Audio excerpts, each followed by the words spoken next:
गुरमुख अंतर सहज है, मन चढ़िया दसवें आकाश।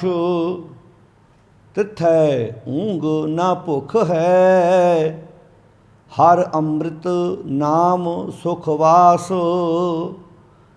नानक दुख सुख व्यापत नहीं, जिथै आत्म राम प्रगाश। तिथै ऊँग ना भुख है, हर अमृत नाम सुखवास। नानक दुख सुख व्यापत नहीं, जिथै आत्म राम प्रगाश। वाहिगुरु जी का खालसा, वाहिगुरु जी की फतेह। गुरु प्यारी साध संगत जीओ, श्लोक वारां ते वधीक बाणी दी जो लड़ीवार विचार चल रही है, तो इस लड़ी के तहत अज आपां 16 नंबर श्लोक का पाठ सरवण किया। धन गुरु अमरदास तिन्हां दी रसना तो उचारण किया होया ये श्लोक 1414 अंक ते धन गुरु ग्रंथ साहिब जी दे विच सुभाईमान है। जिवें इस तो पहले श्लोक विच धन गुरु अमरदास महाराज जी ने धन की गल की है कि गुरु के सन्मुख रहन वाला मनुख उस नाम धन की प्राप्ति कर लैंदा है जिहदे नाल वो ऐसे भंडारे का मालक बन जाता है जिहड़ा भंडारा सारी जिंदगी भी वरतदा रहे, उहदे कोलों वो भंडारा कदी मुक्केगा नहीं। इस तो अगले श्लोक, क्योंकि ये श्लोक एक लड़ी च परोए हुए ने, एक एक विषय नाल संबंधित ने श्लोक, एक लड़ी परोई है कि सानू हर विषय तो सतगुरु जी ने जाणू कराया है। हुण ये जो श्लोक 16 नंबर है जिसका आपां पाठ श्रवण किया, साहिब फरमाउंदे ने गुरमुख अंतर सहज है।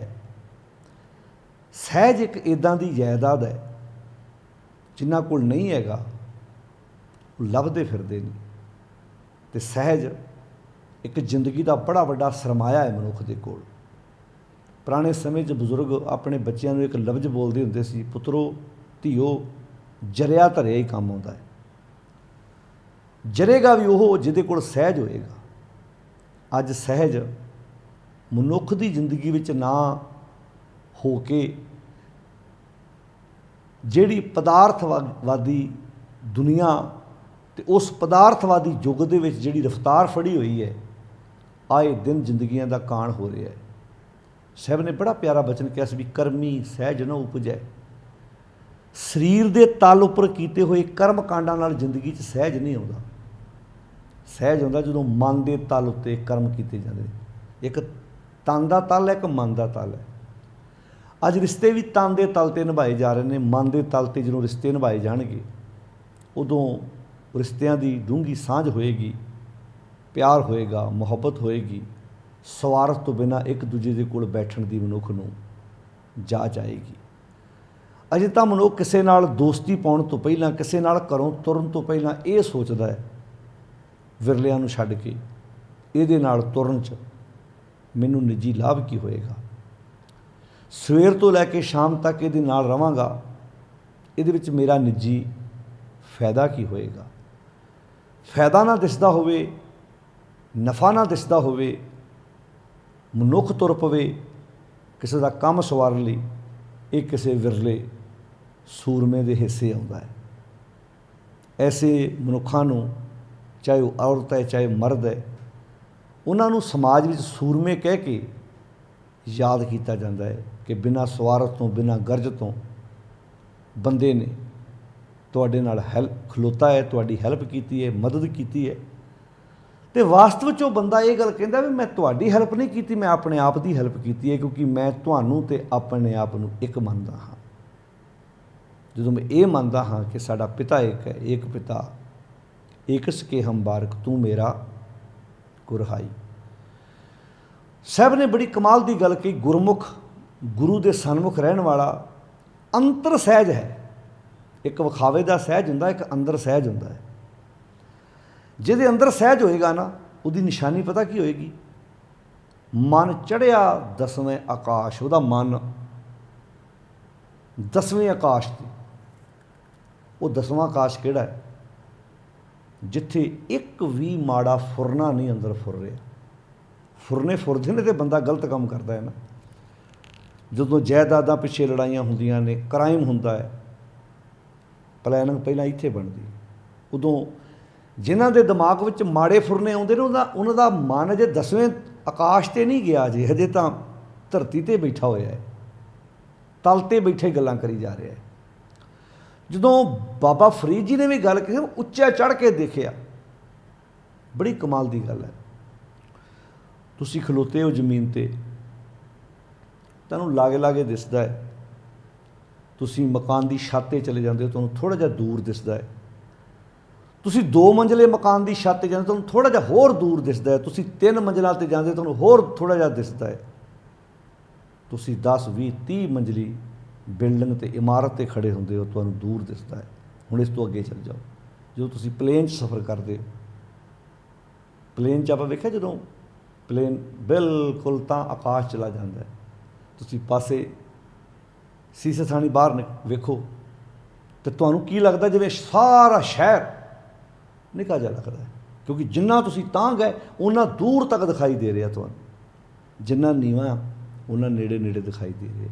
जो उच्चे चढ़ के आख्या ना, उदा अर्थ पता की सी? जदों मन तुहाडा दुनियावी उलझणां चों बाहर निकल के जदों उच्ची सुच्ची सोच का मालक बन गया, फिर उन्होंने समझ आ जाती है, वो फैसले भी वक्रे होंगे, क्योंकि सारी कमांड इन्हें करनी। अजे तो बंदे की सुरत बड़ी नीवी है, बहुत नीवा बैठा है। इतने शब्द वरत्या गुरुदेव ने, कहते गुरमुख अंतर सहज है। गुरु के सन्मुख रहने वाले बंदे दे अंदर सहज है, तो वह अंदर सहज है ना, वो कर्मी सहज न उपजे। वो शरीर के तल उपर किए हुए कर्म कांडा नाल सहज नहीं पैदा होया। कर्मी सहज न उपजे विण सहजे। देखो सहज का संबंध सहम नाल है। जिन्ना बंदा सहज विच होएगा, उन्ना उहदे कोल सहम नहीं होएगा। देखो सहज ते सहम शब्द जुड़े हुए हैं। सहम का अर्थ समझ गए हो? सहमिया होया बंदा, डरिया होया बंदा। अच्छा कमाल की गल वेखो, जिन्ना बंदा डरिया होएगा उन्ना मन मैला वध होएगा। देखो शब्द पढ़ो ध्यान। कर्मी सहज न उपजै विण सहजे सहसा न जाए, नह जाए सहसा किते संयम रहे कर्म कमाए।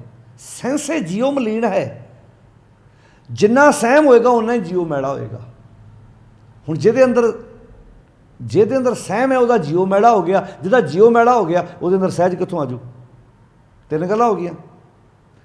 जिहदा जियो मैला है वो सहमे होया है, तो सहमे होए बंदे के अंदर सहज कित्थों आजू? क्योंकि सहसे जियो मलीन है। सहसे ने सहम ने बंदे दे अंदर मैल पैदा कर दी। अज सहम ही है ना, मैनू उन्हें किया है, मैनू उन्हें करता है, मेरा ओ बुरा चाहता है, मेरा ओ बुरा चाहता। अच्छा कमाल की गल तुसीं वेखो, बंदा इल्जामबाजियां ला रहा भी ओ मेरा बुरा चाहता है। कभी बंदे ने यह कहा भी मैं अपने आप का आप बुरा चाहना? ईमानदारी ना सोचियो, तुहानूं किन्ने बंदे दुनिया ते ऐसे मिलते जिहड़े कहते अपने आप का मैं आप बुरा चाहना? सारा ही लगी जाता। अच्छा दूजियां तो बचन लई ते बुरी नज़र वाले तेरा मूँह काला लिख लिया, अपने आप तो बचन लई की कीता? दुश्मन तो अपने आप का तू आप है, साडा कोई दुश्मन थोड़ा। एक विद्वान ने कमाल की गल कहता, कई बारी बंदा कहता फलाने बंदे ने मैनू बड़ा दुखी किया है। नहीं कहता इन्ना बंदे कोल कित्थे टाइम है कि वह अपने घरों वक्त कढ़ के तेनू दुखी करना आवे। कहता मैं अपने आप को दुखी कर ली, केवल आप ही काफ़ी हाँ। किसी को इन्ना वक्त कित्थे है कि वह वक्त कढ़ के तेनू दुखी करना आवे। मैं अपने आप को दुखी कर ली, केवल आप ही काफ़ी हाँ। तो इनू हुण सुख ते ला लो। किसी को इन्ना टाइम हैगा तुहानूं सुखी करना आवे, अपने आप को सुखी कर ली, केवल मैं आप ही काफ़ी हाँ। हुण फैसला बंदे तेरे हत्थ है, तू सुखी होना है कि दुखी होना है। हुण गुरु अमरदास जी कहते कर्मी सहज ना उपजै विण सहजे, विण सहजे सहसा ना जाए। बिना सहज तो सहम नहीं जाना, तो जे सहमिया होएगा तो अंदर मैल होएगी। सहसे जियो मलीन है। गुरुदेव जी कहते कित संजम धोता जाए। कोई तरीका है? कहते मन धोवो। इत्थे गल आई ना, मन चढ़िया 10वें आकाश। हुण जो मन धुपिया ही नहीं, मन तो मैला है, ये उच्चियां गल्लां कित्थों कर लू? ये उच्चे फैसले कित्थों हो जाणगे? मन धोवो शब्द लागो, हर सुरहो जित लाए। हुण मन चढ़िया 10वें आकाश। भगत कबीर जी आप बहुत कमाल के बचन पढ़ते हैं, भावें कि असीं मर्ग नाल जोड़ते। बाबा बोलते थे कहाँ गए? उसका मतलब की है, हे बाबा, हे भाई, वो जिहड़े तेरे अंदर बोल बुला रहे सी, वो कित्थे गए? देही के संग रहते, जिहड़े तेरी देही नाल, तेरी बॉडी नाल, तेरे शरीर नाल 24 घंटे रहिंदे सी। सुरत माहे जो नृत्य करते, कथा वार्ता कहते, उहड़े तेरे सुरत विच नृत्य करते सी ना, नृत्य काम क्रोध लोभ मोह हंकार, वो बोल बुलारे कित्थे चले गए? जिहड़े अंदर तेरे कथा करते सी, वकारां दी शैली, वकारां दी बोल बाले, वो कित्थे चले गए? गगन नगर एक बूंद ना बरखा है। सब तो उच्चा आकाश है जिन्होंने आप गगन कहने। साडी बॉडी चो सब तो उच्चा साडा ब्रेन है, इनू बाणी गगन आंदी। कहते गगन नगर, ऐस गगन नगर विच हुण एक बूंद ना बरखा है। एक बूंद का अर्थ पता की है? बूंद ना बरखा है, एक भी माड़ा ख्याल नहीं आ रहा। बाबा बोलते थे कहाँ गए? तो यही शब्द कितने पढ़ते हैं जो बंदा चढ़ाई कर जाता, बाबा बोलते थे कहाँ गए, देही के संग रहते। तो सुनने वाले इंज सोची जाते हैं ये गल साडे पापा जी ते ढुकदी है, साडी गल बीबी जी ते ढुकदी है। कल बीबी जी बोलते सी, कल पापा जी बोलते सी, कल भूआ फुफड़ बोलते सी, अज पता नहीं कित्थे चले गए। ये शब्द जिउंदे जी बंदे लिए है। बाबा बोलते थे कहाँ गए?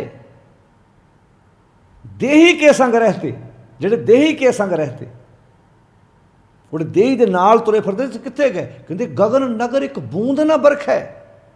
क्योंकि मन चढ़िया 10वें आकाश। हुण मन 10वें आकाश गगन दे विच पहुँच गया, हुण उहदे फैसले भी उच्चे ने। गगन नगर एक बूंद ना बरखा है, नाद कहाँ जो समाना। बड़ा अंदर नाद सी ना, वो पता नहीं जाके कितने समा गया। अंदर लालच ने मोह ने रौला पाया सी अंदर। क्योंकि पार ब्रह्म परमेश्वर माधो परमहंस दे सदाना। बापू का प्रताप ही एडा, सांझ ही उहदे नाल पाई। पार ब्रह्म परमेश्वर माधो परमहंस ले सदाना। बदलती सारी शैली, बदलती जिंदगी जीवन का तरीका बदल गया। बजावन हारो कहाँ गए हो? ओड़ा अंदर मोह की ढोलकी वजदी सी, बजावन हावर कित्थे चले गया? जिन्हें मंदल कीना साखी शब्द सुरत नहीं उपजे, खिंच तेज सब लीना। वो सारा तेज प्रताप ही मुक गया, क्योंकि मन चढ़िया 10वें आकाश। सरवणन बिकल भये संग तेरे। हुण कन माड़ी गल नहीं सुनते।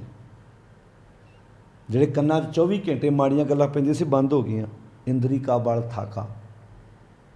हुण विषयां वकारां वल्लों जिहड़े ज्ञान अंदरे हट गए, चरण रहे कर टरक पे हैं, मुको ना निकसे बासा। हुण पैरां 'च पैर कमज़ोर हो गए। हुण पैर गलत रस्ते नहीं तुरदे, पैर वकार भोगण नहीं तुरदे, क्योंकि मन चढ़िया 10वें आकाश। हुण तुसीं कहोगे गल मन दी हो रही है, इत्थे गुरु साहब चरनां की गल कर रहे हैं, क्योंकि चरनां का संबंध मन नाल है। पैर अपने आप थोड़ा तुरदे, मन तुरदा इन्हां नूं। संबंध जुड़िया है ना। तुहाडा मन कहता है गुरुद्वारे चल, तुहाडे पैर गुरुद्वारे तुर पैंदे। तुहाडा मन कहता है चल ठेके वाल, तुहाडे पैर ठेके वाल तुर पैंदे। पैरां दे हत्थ वस की होया? हत्थ कहता चोरी कर, पैर मन कहता चोरी कर, हत्थ चोरी कर लेंदे ने। मन कहता नहीं अज सेवा कर, इन्हां हत्थां नाल हत्थ सेवा कर लेंदे ने। हत्थ कहते साडे हत्थ कहते साडे ते हत्थ है ही कुछ नहीं। जे हत्थ अग्यों बोलते हो कि हत्थ कहण अग्यों साडे ते हत्थ है ही कुछ नहीं, सारा कुछ तो मन दे हत्थ है। तो फिर एक मन बदल गया तो सारा कुछ ही बदल गया। एवं थोड़ा आख्या सी मन मैला है सब कुछ मैला। गुरु अमरदास का वाक है, मन मैला सब कुछ मैला, तन धोता है मन अच्छा ना होए। मन मैला तो सब कुछ ही मैला हो गया। हुण जो मन मैला तो अखां मैलियां होईयां कि ना होईयां? मन मैला तो कन्न मैले, मन मैला तो पैर मैले, मन मैला तो जुबान मैली। ਤੇ ਜੇ ਮਨ ਸਾਫ਼ ਹੋ ਗਿਆ, ਬਾਕੀ ਕੁਝ ਵੀ ਸਾਫ਼ ਕਰਨ ਦੀ ਲੋੜ ਨਹੀਂ, ਸਾਰਾ ਕੁਝ ਆਪਣੇ ਆਪ ਹੀ ਸਾਫ਼ ਹੋ ਜਾਣਾ। ਕਿਉਂਕਿ ਕਮਾਂਡਰ ਹੈ ਨਾ। ਜਦੋਂ ਰਾਜਾ ਹੀ ਸਾਫ਼ ਹੋ ਗਿਆ, ਪ੍ਰਜਾ ਤਾਂ ਸਾਫ਼ ਹੋਏਗੀ। ਹੁਣ ਜਿਨ੍ਹਾਂ ਕੰਟਰੀਆਂ ਦੇ ਵਿੱਚ ਲੋਕ ਕਹਿੰਦੇ ਨੇ ਜੀ ਇੱਥੇ ਕਾਨੂੰਨ ਬੜਾ ਕਮਾਲ ਦਾ, ਅਗਲਿਆਂ ਨੇ ਸਕੰਜਾ ਕੱਸਿਆ ਹੈ। ਉੱਥੋਂ ਦਾ ਸਿਸਟਮ ਜਿਹੜਾ ਬਣਾਉਣ ਵਾਲੇ ਜਿਹੜੇ ਕਾਨੂੰਨ ਦੇ ਘੜਨਹਾਰੇ ਨੇ, ਉਹ ਕਹਿੰਦੇ ਭਾਈ ਅਸੀਂ ਇਮਾਨਦਾਰ ਹਾਂ, ਅਤੇ ਇਮਾਨਦਾਰੀ ਤੁਹਾਨੂੰ ਲਿਆਉਣੀ ਪੈਣੀ ਹੈ। ਅਤੇ ਜੇ ਇੱਕ ਕਿਲੇ ਦੇ ਵਿੱਚ, ਇੱਕ ਪਿੰਡ ਵਿੱਚ, ਹੁਣ ਮੰਨ ਲਓ ਇੱਕ ਪਿੰਡ 'ਚ ਸਰਪੰਚ ਇੱਦਾਂ ਕਹੇ, ਵੇਖੋ ਜੀ ਸਰਪੰਚ ਬਣਾਇਆ ਤੁਸੀਂ ਮੈਨੂੰ, ਕਿਸੇ ਦੇ ਧੀ ਪੁੱਤ ਦਾ ਕੋਈ ਵਿਆਹ ਸ਼ਾਦੀ ਦਾ ਕੇਸ ਹੋਊਗਾ, ਮੈਂ ਤੁਹਾਡੇ ਨਾਲ ਤੁਰਾਂਗਾ, ਪਰ ਕਿਸੇ ਦੀ ਪੱਠੀ ਫੜੀ ਗਈ, ਕਿਸੇ ਦਾ ਭੁੱਕੀ ਵਾਲਾ ਪੁੱਤ ਧੀ ਫੜਿਆ ਗਿਆ, ਮਿੰਨੇ ਘਰ ਨਾ ਆਇਓ। ਕਿਉਂ ਜੀ? ਪਿੰਡ ਸੁਧਰੇਗਾ ਕਿ ਨਹੀਂ ਸੁਧਰੇਗਾ? ਅਗਲਾ ਕਹਿਣਾ ਭਾਈ ਸਰਪੰਚ ਨੇ ਮਗਰ ਤੁਰਨਾ ਹੀ ਨਹੀਂ। ਇਹਦਾ ਮਤਲਬ ਆਗੂ ਕੋਲ ਹੈ। ਜੇ ਇੱਕ ਪਰਿਵਾਰ ਦਾ ਆਗੂ ਸਹੀ ਹੋਏਗਾ, ਬਾਕੀ ਬੱਚਿਆਂ 'ਤੇ ਅਸਰ ਪਵੇਗਾ। ਜੇ ਪਿੰਡ ਦਾ ਆਗੂ ਸਹੀ ਹੋਊਗਾ, ਪਿੰਡ ਸਹੀ ਹੋਏਗਾ, ਅਤੇ ਆਹ ਸਰੀਰ ਦਾ ਆਗੂ ਕੌਣ ਹੈ ਭਲਾ? ਮਨ। ਇੱਥੇ ਸ਼ਬਦ ਕੀ ਵਰਤਿਆ? ਗੁਰਮੁਖ ਅੰਤਰ ਸਹਿਜ ਹੈ। ਮਨ ਚੜ੍ਹਿਆ ਦਸਵੇਂ ਆਕਾਸ਼, ਜਿਹਨੂੰ ਸਾਡੇ ਲੋਕ ਦਸਮ ਦੁਆਰ ਕਹੀ ਜਾਂਦੇ ਆ। ਉਹ ਸੋਚਦੇ ਵੀ ਦਸਮ ਦੁਆਰ ਦਾ ਅਰਥ ਹੈ ਇੱਧਰ ਲਾਈਟ ਜਗ ਪੈਣੀ ਹੈ, ਬਲਬ ਜਗ ਪੈਣਾ, ਜਿਵੇਂ 100-200 ਵਾਟ ਦਾ, 50 ਵਾਟ ਦਾ। ਅੱਛਾ ਮੰਨ ਲਓ ਜੇ ਤੁਹਾਡੇ ਅੰਦਰ 100-200 ਵਾਟ ਦਾ ਬਲਬ ਜਗ ਪਿਆ ਨਾ, ਅਤੇ ਬਿਜਲੀ ਤੁਹਾਨੂੰ ਫਿਰ ਵੀ ਘਰ 'ਚ ਜਗਾਉਣੀ ਪੈਣੀ ਹੈ। ਦੁਨਿਆਵੀ ਲਾਈਟਾਂ ਇਹ ਥੋੜ੍ਹਾ ਵੀ ਤੁਸੀਂ ਜਿਹੜੇ ਬੰਦੇ ਦਾ 10ਵਾਂ ਦੁਆਰ ਖੋਲ੍ਹਿਆ ਉਹਨੂੰ ਤੁਸੀਂ ਕਮਰਿਆਂ 'ਚ ਲਈ ਫਿਰੋ ਵੀ ਨਿਆਣੇ ਦਾ ਪੜ੍ਹਨ ਨੂੰ ਜੀ ਕਰਦਾ। ਜਿਹਦਾ 10ਵਾਂ ਦੁਆਰ ਖੋਲ੍ਹਾ ਉਹਨੂੰ ਕੋਈ ਇਹਦੇ ਮਾੜਾ 10 ਮਿੰਟ ਖਲੋਈ ਸਾਡੇ ਨਿਆਣੇ ਪੜ੍ਹ ਲੈਣੇ ਇੱਥੇ। ਕਈ ਪੁੱਛਦੇ ਫਿਰਦੇ ਸਾਨੂੰ ਵੀ, ਜਦੋਂ ਸਮਾਗਮਾਂ 'ਚ ਜਾਈਦਾ ਜੀ ਇਹ 10ਵਾਂ ਦੁਆਰ ਖੁੱਲ੍ਹਣ ਦੀ ਕੀ ਨਿਸ਼ਾਨੀ ਹੈ? ਇੱਦਾਂ ਦੇ ਵੀ ਹਾਸੇ ਹੋਏ ਨੇ, ਸਵਾਲ ਕੀਤੇ ਜਾਂਦੇ ਆ। ਅੱਛਾ ਜੀ ਦੱਸਿਓ 10ਵੇਂ ਦੁਆਰ ਦੀ ਨਿਸ਼ਾਨੀ ਕੀ ਆ? ਪੁੱਛਿਓ ਕਿਉਂ? ਕਹਿੰਦਾ ਕਿਤੇ ਮੈਂ 11ਵੇਂ ਦਿਨ ਚੱਲ ਜਾਵਾਂ, ਵੀ ਕਿਤੇ ਮੈਂ ਅੱਗੇ ਨਾ ਲੰਘ ਜਾਵਾਂ। ਹੱਦ ਹੋ ਗਈ। ਇਹ ਨਿਸ਼ਾਨੀ ਹੈ ਵੀ ਉਦੋਂ ਤੇਰਾ ਮਨ ਜਿਹੋ ਜਿਹਾ ਆਪਣੇ ਬੱਚਿਆਂ ਬਾਰੇ ਸੋਚਦਾ, ਭਰਾ ਦੇ ਬੱਚਿਆਂ ਬਾਰੇ ਵੀ ਸੋਚੇਗਾ, ਸਟਾਫ ਦੇ ਬੱਚਿਆਂ ਬਾਰੇ ਵੀ ਸੋਚੇਗਾ, ਨੌਕਰ ਦੇ ਬੱਚਿਆਂ ਬਾਰੇ ਵੀ ਸੋਚੇਗਾ। ਤੂੰ ਉਦੋਂ ਦੁਨੀਆ ਦਾ ਚੰਗਾ ਪੱਖ ਸੋਚੇਗਾ, ਕਿਉਂਕਿ ਤੇਰਾ ਮਨ ਹੁਣ ਉੱਚਾ ਹੋ ਗਿਆ, ਉੱਚੇ ਫੈਸਲੇ ਕਰਨ ਲੱਗ ਪਿਆ, ਬੁਰਾਈ ਤੋਂ ਬਚ ਗਿਆ, ਚੰਗੇ ਸੰਸਕਾਰ ਇਕੱਠੇ ਕਰਨੇ ਸ਼ੁਰੂ ਕਰਦੇ। ਹੁਣ ਤੇਰਾ ਮਨ ਚੰਗੇ ਲੇਖ ਲਿਖਣ ਲੱਗ ਪਿਆ ਹੈ। ਤੇਰਾ ਮਨ ਹੁਣ ਗੁਰ ਕੇ ਸ਼ਬਦ ਬਣਾਵੋ। ਇਹ ਮਨ, ਤੇਰੇ ਮਨ ਦੀ ਹੁਣ ਨਵੇਂ ਸਿਰਿਓਂ ਘਾੜਤ ਘੜੀ ਗਈ ਹੈ। ਗੁਰੂ ਦੇ ਸ਼ਬਦ ਦੁਆਰਾ ਮਨ ਘੜਿਆ ਜਾ ਰਿਹਾ। ਦਸਮ ਦੁਆਰ ਦੀ ਜਦੋਂ ਅਸੀਂ ਗੱਲ ਕਰਦੇ ਹਾਂ, ਉਹਦਾ ਅਰਥ ਹੀ ਇਹ ਹੈ ਕਿ ਜਦੋਂ ਬੰਦੇ ਨੂੰ ਆਪੇ ਦੀ ਸੂਝ ਹੋ ਗਈ, ਆਪਣੀ ਸੋਚ ਬਦਲ ਲਈ, ਆਪਣੇ ਵਿਚਾਰ ਬਦਲ ਲਏ, ਵਿਚਾਰ ਨੇਕ ਕਰ ਲਏ। ਗੁਰਮੁਖ ਅੰਤਰ ਸਹਿਜ ਹੈ, ਮਨ ਚੜ੍ਹਿਆ ਦਸਵੇਂ ਆਕਾਸ਼। ਅੱਛਾ ਉਹਦੀ ਨਿਸ਼ਾਨੀ ਫਿਰ ਕੀ ਹੈ? ਕਿੱਥੇ? 10ਵੇਂ ਆਕਾਸ਼, ਜਦੋਂ ਮਨ ਉੱਚੀ ਅਵਸਥਾ ਚਲਾ ਗਿਆ। ਤਿੱਥੇ ਊਂਘ ਕਹਿੰਦੇ ਨੀਂਦ ਨੂੰ। ਉੱਥੇ ਪਰ ਵਿਕਾਰਾਂ ਦੀ ਨੀਂਦ ਹੈ ਨਹੀਂ। ਦੁਨਿਆਵੀ ਨੀਂਦ ਤਾਂ ਹੋਏਗੀ, ਉਹ ਤਾਂ ਜ਼ਰੂਰੀ ਹੈ, ਜਾਗਦਿਆਂ ਤਾਂ ਸੌਣਾ ਵੀ ਹੈਗਾ। ਤਿੱਥੇ ਊਂਘ ਕੀ ਕਹਿੰਦੇ ਨੇ? ਨੀਂਦ। ਕਿਹੜੀ ਨੀਂਦ? ਨੈਣੋ ਨੀਂਦ। ਆਹ ਹੈ ਦਸਮ ਦੁਆਰ ਦੀ ਨਿਸ਼ਾਨੀ। ਪਰ ਦ੍ਰਿਸ਼ਟ ਵਿਕਾਰ, ਇਹ ਅੱਖਾਂ ਸੌਣਗੀਆਂ, ਇਹਨਾਂ ਅੱਖਾਂ 'ਚ ਨੀਂਦ ਨਹੀਂ ਹੋਏਗੀ। ਕਿਹੜੀ? ਪਰਾਇਆ ਰੂਪ ਤੱਕਣ ਦੀ। ਤਿੱਥੇ ਊਂਘ ਨਾ ਭੁੱਖ ਹੈ। ਕਿਹੜੀ ਭੁੱਖ? ਰੋਟੀ ਦੀ ਭੁੱਖ ਨਹੀਂ ਲੱਗਦੀ ਉਹਨੂੰ। ਜਿਹਦਾ ਮਨ 10ਵੇਂ ਦੁਆਰ ਚਲ ਜਾਂਦਾ, 10ਵੇਂ ਆਕਾਸ਼ ਚਲਾ ਜਾਂਦਾ, ਉਹਨੂੰ ਭੁੱਖ ਨਹੀਂ ਲੱਗਦੀ? ਲੱਗਦੀ। ਸਰੀਰ ਚੱਲਣਾ ਹੀ ਖੁਰਾਕ ਨਾਲ ਹੈ, ਹਵਾ ਨਾਲ ਤਾਂ ਚੱਲਣਾ ਨਹੀਂ। ਇਹਨੂੰ ਖੁਰਾਕ ਚਾਹੀਦੀ ਹੈ। ਜਿਵੇਂ ਗੱਡੀ ਬਣੀ ਹੈ, ਉਹਨੂੰ ਪੈਟਰੋਲ ਡੀਜ਼ਲ ਤਾਂ ਚਾਹੀਦਾ ਹੀ ਹੈ। ਜੇ ਚਾਰਜ ਵਾਲੀ ਗੱਡੀ ਹੈ ਤਾਂ ਉਹਨੂੰ ਬਿਜਲੀ ਚਾਹੀਦੀ ਹੈ। ਜੇ ਪੈਟਰੋਲ ਅਤੇ ਡੀਜ਼ਲ 'ਤੇ ਚੱਲਦੀ ਹੈ, ਉਹਨੂੰ ਉਹਦੀ ਖੁਰਾਕ ਚਾਹੀਦੀ ਹੈ। ਬੰਦੇ ਦੀ ਖੁਰਾਕ ਜੋ ਅੰਨ ਪਾਣੀ ਹੈ ਉਹਨੂੰ ਚਾਹੀਦਾ, ਚੱਲਣਾ ਉਹਨੇ ਤਾਂ। ਚੱਲੇ ਪਾਣੀ ਅੰਨ। ਬੰਦਾ ਜਿਹੜਾ ਹੈ ਤੇ ਖੁਰਾਕ ਹੈ ਜਿਹੜੀ ਇਹਨੂੰ ਮਿਲਣੀ ਹੈ, ਅਤੇ ਖੁਰਾਕ ਬਦਲ ਸਕਦਾ ਬੰਦਾ, ਪਰ ਖੁਰਾਕ ਤਾਂ ਚਾਹੀਦੀ, ਖੁਰਾਕ ਤਾਂ ਹੈ ਹੀ ਹੈ। ਹੁਣ ਇੱਥੇ ਭੁੱਖ ਸ਼ਬਦ ਵਰਤਿਆ, ਕਹਿੰਦਾ ਤਿੱਥੇ ਊਂਘ ਨਾ ਭੁੱਖ ਹੈ। ਉੱਥੇ ਊਂਘ ਅਤੇ ਭੁੱਖ ਹੈ ਹੀ ਨਹੀਂ ਹੈ, ਨਾ ਨੀਂਦ ਹੈ ਨਾ ਭੁੱਖ ਆ। ਕਿਹੜੀ? ਬਾਣੀ ਆਉਂਦੀ ਹੈ ਤੂੰ ਗੁਰਮਤਿ ਨਾਲ ਜੁੜ, ਤੇਰੀ ਜ਼ਿੰਦਗੀ 'ਚ ਸਹਿ ਜਾਊਗਾ। ਉੱਥੇ ਕਹਿੰਦੇ ਭੁੱਖ ਵੀ ਹੈ ਨਹੀਂ ਅਤੇ ਨੀਂਦ ਵੀ ਹੈ ਨਹੀਂ। ਜਿਹਨੂੰ ਭੁੱਖ ਨਾ ਲੱਗਦੀ ਹੋਵੇ, ਅਤੇ ਇਮਾਨਦਾਰੀ ਨਾਲ ਦੱਸੋ, ਜਿਹਨੂੰ ਭੁੱਖ ਨਾ ਲੱਗਦੀ ਹੋਵੇ ਉਹਨੂੰ ਬਿਮਾਰ ਕਹੀਦਾ ਕਿ ਤੰਦਰੁਸਤ ਕਹੀਦਾ ਭਲਾ? ਕਿਉਂ ਸਾਧ ਸੰਗਤ ਜੀ? ਜਿਹਨੂੰ ਭੁੱਖ ਨਾ ਲੱਗਦੀ ਹੋਵੇ, ਆਪਾਂ ਡਾਕਟਰ ਕੋਲ ਲੈ ਕੇ ਜਾਂਦੇ, ਡਾਕਟਰ ਦੇ ਹੁਣ ਸੁੱਖ ਨਾਲ ਭੁੱਖ ਲੱਗਣ ਲੱਗ ਪਈ ਆ, ਸੁੱਖ ਨਾਲ ਨੀਂਦ ਆਉਣ ਲੱਗ ਪਈ ਆ। ਹੁਣ ਸੌਂ ਜਾਂਦਾ ਰਾਤ ਨੂੰ 2-4 ਘੰਟੇ, 5 ਘੰਟੇ ਦੀ ਅੱਖ ਲੱਗ ਜਾਂਦੀ ਆ, ਭਾਵੇਂ ਬੀਬੀ ਆ ਭਾਵੇਂ ਬੰਦਾ ਵਾ, ਔਰਤ ਆ ਜਾਂ ਮਰਦ ਆ। ਭੁੱਖ ਨਾ ਲੱਗਦੀ ਹੋਵੇ ਤਾਂ ਬਿਮਾਰ ਹੈ, ਨੀਂਦ ਨਾ ਆਉਂਦੀ ਹੋਵੇ ਤਾਂ ਬਿਮਾਰ ਹੈ। ਇੱਥੇ ਕਹਿੰਦੇ ਤਿੱਥੇ ਊਂਘ ਨਾ ਭੁੱਖ ਹੈ। ਹੁਣ ਜਿਹੜੇ ਆਂਦੇ ਬਾਣੀ ਦੇ ਅਰਥਾਂ ਦੀ ਲੋੜ ਨਹੀਂ, ਮੇਰਾ ਉਹਨਾਂ ਵਿਅਕਤੀਆਂ ਨੂੰ ਸਵਾਲ ਹੈ ਜਿਹੜੇ ਕਹਿੰਦੇ ਤੇ ਸੰਪਟ ਪਾਠ 'ਤੇ ਕੋਤਰੀਆਂ ਕਰੀ ਜਾਓ, ਦੱਸੋ ਇੱਥੇ ਕਿਹੜੀ ਊਂਘ ਅਤੇ ਭੁੱਖ ਦੀ ਗੱਲ ਹੋ ਰਹੀ ਆ? ਵਿਆਖਿਆ ਤਾਂ ਕਰਨੀ ਪਵੇਗੀ ਨਾ। ਇੱਥੇ ਗੱਲ ਹੋ ਰਹੀ ਹੈ ਊਂਘ ਦਾ ਅਰਥ ਹੈ ਮਾਇਆ ਦੀ ਨੀਂਦ, ਤੇ ਨੀਂਦ ਦੀ ਡੈਫੀਨੇਸ਼ਨ ਬਾਣੀ 'ਚੋਂ ਸਮਝਣੀ ਪੈਣੀ ਹੈ। ਨੈਣੋ ਨੀਂਦ ਪਰ ਦ੍ਰਿਸ਼ਟ ਵਿਕਾਰ। ਜਦੋਂ ਤੂੰ ਕਿਸੇ ਦੀ ਧੀ ਵੱਲ ਵੇਖ ਕੇ ਤੇਰੇ ਮਨ 'ਚ ਵਿਕਾਰ ਆਉਂਦੇ, ਕਿਸੇ ਦੀ ਭੈਣ ਵੱਲ ਵੇਖ ਕੇ ਵਿਕਾਰ ਆਉਂਦੇ ਨੇ, ਸਮਝ ਲੈ ਤੇਰੀਆਂ ਅੱਖਾਂ ਦੇ ਵਿੱਚ ਨੀਂਦ ਵਾ। ਤੇ ਜਦੋਂ ਮਨ 10ਵੇਂ ਆਕਾਸ਼ ਚਲਾ ਗਿਆ ਫਿਰ ਇਹ ਨੀਂਦ ਹੋਣੀ ਨਹੀਂ, ਇਹ ਨੀਂਦ ਗਵਾਚ ਗਈ। ਹੁਣ ਉਹਦੀ ਧੀ ਵੇਖ ਕੇ ਆਪਣੀ ਧੀ ਦਿਸਦੀ, ਉਹਦੀ ਭੈਣ ਵੇਖ ਕੇ ਆਪਣੀ ਭੈਣ ਦਿਸਦੀ, ਚਲੇਗੀ ਨਾ ਨੀਂਦ। ਤੇ ਹੁਣ ਦੱਸਿਓ ਇਹ ਤੰਦਰੁਸਤੀ ਦੀ ਨਿਸ਼ਾਨੀ ਹੈ ਕਿ ਬਿਮਾਰ ਦੀ? ਇਹ ਤਾਂ ਤੰਦਰੁਸਤੀ ਦੀ ਨਿਸ਼ਾਨੀ ਹੈ ਨਾ, ਵੀ ਬੰਦਾ ਤੰਦਰੁਸਤ ਹੈ ਵੀ, ਇਹ ਬਿਮਾਰ ਥੋੜ੍ਹਾ ਬੰਦਾ। ਇਹ ਤਾਂ ਹੁਣ ਮਨ 10ਵੇਂ ਆਕਾਸ਼ ਚਲਾ ਗਿਆ, ਹੁਣ ਇਹਨੂੰ ਨੀਂਦ ਹੈ ਹੀ ਨਹੀਂ। ਕਿਹੜੀ? ਨੈਣੋ ਨੀਂਦ ਪਰ ਦ੍ਰਿਸ਼ਟੀ ਵਿਕਾਰ। ਸਰਵਣ ਸੋਏ, ਸੁਣ ਨਿੰਦ ਵਿਚਾਰ, ਰਸਨਾ ਸੋਈ ਲੋਭ ਮੀਠੇ ਸਾਧ। ਰਸਨਾ ਸੁੱਤੀ ਪਈ ਸੀ ਲੋਭ ਦੇ ਮਿੱਠੇ ਸਵਾਦਾਂ 'ਚ। ਹੁਣ ਆਹ ਨੀਂਦ ਹੈ ਹੀ ਨਹੀਂ, ਉੱਥੇ ਊਂਘ, ਹੁਣ ਉੱਥੇ ਊਂਘ ਹੈ ਹੀ ਕੋਈ ਨਹੀਂ। ਮਨ ਸੋਇਆ ਮਾਇਆ ਵਿਸਮਾਦ, ਮਨ ਸੁੱਤਾ ਪਿਆ ਸੀ ਮਾਇਆ ਦੇ ਵਿਸਮਾਦ ਵਿੱਚ। ਹੁਣ 10ਵੇਂ ਆਕਾਸ਼ ਜਾਣ ਵਾਲੇ ਨੂੰ ਇਹ ਨੀਂਦ ਹੈ ਹੀ ਨਹੀਂ। ਤੇ ਭੁੱਖ ਕਿਹੜੀ? ਹੁਣ ਭੁੱਖ ਨਾ ਲੱਗਦੀ ਹੋਏ ਤੇ ਆਪਾਂ ਕਹਿੰਦੇ ਬੰਦਾ ਬਿਮਾਰ ਹੈ। ਕਿਹੜੀ ਭੁੱਖ? ਭੁੱਖਿਆਂ ਭੁੱਖ ਨਾਲ ਉਤਰੀ ਜੇ ਬੰਨਾ ਪੂਰੀਆਂ ਪਾ। ਵਿਕਾਰਾਂ ਦੀ ਭੁੱਖ। ਹੁਣ ਉਹਨੂੰ ਕੋਈ ਭੁੱਖ ਨਹੀਂ ਰਹੀ, ਤ੍ਰਿਪਤ ਹੋ ਗਿਆ, ਅੰਦਰੋਂ ਰੱਜ ਗਿਆ। ਨਾਨਕ ਭੁੱਖਾ ਤਾਂ ਰੱਜੈ। ਭੁੱਖਾ ਬੰਦਾ ਤਾਂ ਰੱਜਦਾ ਜੇ ਗੁਣ ਕੈ ਗੁਣੀ, ਉਹ ਗੁਣਾਂ ਦੇ ਵਿੱਚ ਜਾ ਕੇ ਸਮਾ ਜਾਂਦਾ ਹੈ, ਇੱਕਮਿਕ ਹੋ ਜਾਂਦਾ ਹੈ। ਇੱਥੇ ਭੁੱਖ ਦੀ ਅਰਥ ਵੀ ਸਮਝਣੇ ਪੈਣੇ। ਕਿਹੜੀ ਭੁੱਖ? ਆਹ ਭੁੱਖ ਨਹੀਂ ਰੋਟੀ ਆਟਾ ਦਾਲ ਸਬਜ਼ੀ ਗੁੜ ਕੋ ਜਿਹੜਾ ਖਾਂਦੇ ਆ ਖੁਰਾਕ, ਇਹ ਭੁੱਖ ਦੀ ਗੱਲ ਨਹੀਂ ਹੋ ਰਹੀ। ਇੱਥੇ ਤ੍ਰਿਸ਼ਨਾ ਦੀ ਗੱਲ ਹੋ ਰਹੀ ਹੈ। ਉੱਥੇ ਕੋਈ ਤ੍ਰਿਸ਼ਨਾ ਨਹੀਂ ਹੈ ਕਿਉਂਕਿ ਸਹਿਜ ਆ ਗਿਆ। ਤਿੱਥੇ ਊਂਘ ਨਾ ਭੁੱਖ ਹੈ। ਹਰ ਅੰਮ੍ਰਿਤ ਨਾਮ, ਕਿਉਂਕਿ ਉਹਦੇ ਕੋਲ ਹਰ ਅੰਮ੍ਰਿਤ ਨਾਮ ਸੁਖ ਵਾਸ। ਹੁਣ ਉਹ ਸੁੱਖਾਂ 'ਚ ਵਾਸ ਕਰਦਾ ਹੈ। ਉਹਨੇ ਆਪਣਾ ਆਤਮਿਕ ਟਿਕਾਣਾ ਲੱਭ ਲਿਆ, ਉਹਨੇ ਆਪਣਾ ਆਤਮਿਕ ਸਕੂਨ ਲੱਭ ਲਿਆ। ਕਿਹਨੇ ਭਲਾ? ਕਿਹਨੇ? ਆ ਚੇਤਾ ਰੱਖਿਓ, ਮਨ ਚੜ੍ਹਿਆ 10ਵੇਂ ਆਕਾਸ਼। ਮਨ ਨੂੰ 10ਵੇਂ ਆਕਾਸ਼ ਚੜਾਉਣਾ ਆਪਾਂ, ਬਸ ਆ ਚੇਤਾ ਰੱਖਿਓ। 10ਵਾਂ ਦੁਆਰ ਖੋਲ੍ਹਣਾ ਆਪਣਾ। ਤੇ 10ਵਾਂ ਦੁਆਰ ਕਿਸੇ ਬਾਬੇ ਕੋਲ ਨਹੀਂ। ਇੱਥੇ ਕਈ ਪੈਸਾ ਹੋ ਗਿਆ, ਬ੍ਰਹਮ ਗਿਆਨੀ ਦੀਆਂ ਡਿਗਰੀਆਂ ਦੇਣ ਵਾਲੇ, ਆਓ ਜੀ ਇੱਥੋਂ 10ਵਾਂ ਦੁਆਰ ਖੁੱਲ੍ਹਦਾ। ਕਿਹੜਾ 10ਵਾਂ ਦੁਆਰ? ਉਹ ਭਲਿਆ ਜਦੋਂ ਤੁਹਾਡੇ ਮਨ 'ਚ ਚੰਗੇ ਵਿਚਾਰ ਆਉਣ ਲੱਗ ਪਏ, ਇਹੋ 10ਵਾਂ ਦੁਆਰ ਖੁੱਲ੍ਹਣਾ ਹੈ। ਜਦੋਂ ਤੁਸੀਂ ਜਾਇਦਾਦ ਦੀ ਵੰਡ ਕਰਨ ਲੱਗਿਆ, ਭਰਾ ਨੂੰ ਕੋਲ ਬਿਠਾਉਣ ਤੋਂ ਬਿਨਾਂ ਵੀ ਕਹਿਤਾ, ਭਰਾ ਚੰਗਾ ਪਾਸਾ ਤੂੰ ਲੈ ਲਾ, ਮਾੜਾ ਮੈਂ ਲੈ ਲੈਣਾ। ਲੜਾਈ ਮੁਕਾਉਣੀ, ਆਪਾਂ ਦਾ ਮਰਲਾ ਤੂੰ ਵੱਧ ਰੱਖ, ਸ਼ੇਖ ਨਾਲਾ ਤੂੰ ਵੱਧ ਰੱਖ। ਲੜਾਈਆਂ ਮੁੱਕ ਗਈਆਂ ਆਪਣੀਆਂ। ਹੁਣ ਅਦਾਲਤਾਂ 'ਚੋਂ ਕੇਸ ਵਾਪਸ ਲੈ ਜਾਂਦੇ ਹੁਣ ਆਪਾਂ, ਕਿਉਂਕਿ ਮਨ ਚੜ੍ਹਿਆ 10ਵੇਂ ਆਕਾਸ਼। ਨਿੱਕੀਆਂ ਨਿੱਕੀਆਂ ਗੱਲਾਂ 'ਤੇ ਠੱਗੀਆਂ ਮਾਰਦਾ ਪਿਆ, ਕਹਿੰਦਾ ਮੇਰਾ 10ਵਾਂ ਦੁਆਰ ਖੁੱਲ੍ਹਾ। ਧੋਖੇ ਬੇਈਮਾਨੀਆਂ ਕਰਦਾ ਪਿਆ, ਕਹਿੰਦਾ ਮੇਰਾ 10ਵਾਂ ਦੁਆਰ ਖੁੱਲ੍ਹਾ। ਤੇਰੀ ਰੋਜ਼ਮਰਾ ਦੀ ਜ਼ਿੰਦਗੀ 'ਚ ਤਬਦੀਲੀ ਆਏਗੀ ਜਦੋਂ ਤੇਰਾ ਮਨ 10ਵੇਂ ਆਕਾਸ਼ 'ਤੇ ਚਲਾ ਗਿਆ।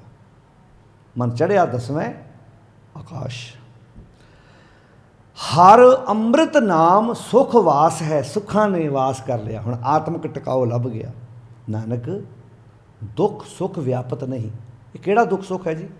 ਵਿਕਾਰਾਂ 'ਚੋਂ ਮਿਲਣ ਵਾਲਾ ਸੁੱਖ ਤੇ ਵਿਕਾਰਾਂ 'ਚੋਂ ਮਿਲਣ ਵਾਲਾ ਦੁੱਖ, ਇਹ ਦੋਵਾਂ ਚੀਜ਼ਾਂ 'ਚੋਂ ਹੁਣ ਉੱਪਰ ਉੱਠ ਗਿਆ ਬੰਦਾ।